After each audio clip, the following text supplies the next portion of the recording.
Hello there. I will be reading you a simple poem, okay? It's very quick. It's called To the Virgins to Make Much of Time, and it's by Mr. Robert Herrick. He lived from 1591 to 1674. So this is how it goes. Gather ye rosebuds while ye may. Old time is still a-flying. And this same flower that smiles today, tomorrow will be dying. The glorious lamp of heaven, the sun, the higher he's a-getting, the sooner will his race be run, and nearer he is to setting. That age is best which is the first, when youth and blood are warmer. But being spent the worse and worst, times will succeed the former. Then be not coy, but use your time, and while you may go marry. For having lost but once your prime, you may forever tarry. So that was just a gorgeous way of putting, use your time, do everything you can while you still can. And we're going to be analyzing that, okay? We're going to be analyzing that with the book of The Heart That Sees. Alright. I also have the book of Fire and Ice. It is a poem by Robert Frost. It is an interpretation of a poem by Robert Frost. I painted this myself, and basically the poem goes: some say the world will end in fire, some say in ice. From what I've tasted of desire, I hold with those who favor fire. But if it had to perish twice, I think I know enough of hate to say that for destruction ice is also great and would suffice.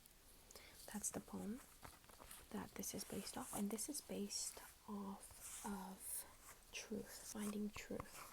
So some people say, oh, the brain works, the brain is better than the heart is better than the brain. But I think it's all fair. It's all fair. I think they work together to figure out a response. So I'm just going to be taking, I think this pen right here, and we're going to be writing what we thought. What did you think of that poem? Do you think it was a good poem or a bad poem? Okay.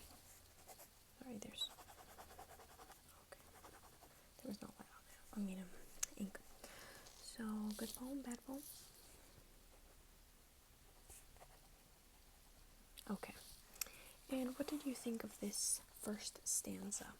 Gather ye rosebuds while ye may, old time is still a-flying. And this same flower that smiles today, tomorrow will be dying.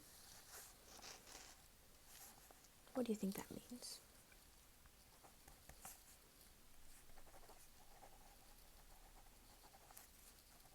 What do you think the inclusion of death in this small stanza, what does that represent? Right. So this poem is about time. How about this one? The glorious lamp of heaven, the sun, the higher he's a-getting, the sooner will his race be run, and nearer he is to setting. That is gorgeous, isn't it? Yeah. So, what do you think of that?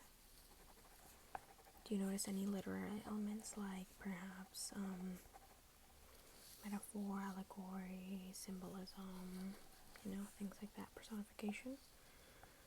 I think there's definitely personification here. The sooner his race will be run. The sun doesn't run. Alright. And how about this one? The age is best, which is the first, when youth and blood are warmer. But being spent the worst and worst, times will succeed the former.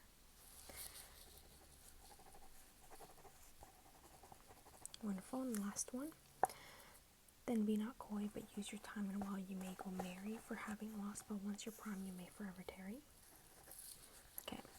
Wonderful. While the first two stanzas might be interpreted literally,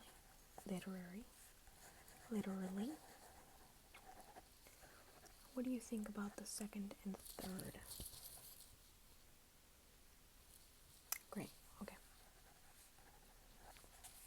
Well, that will be it for our poem today.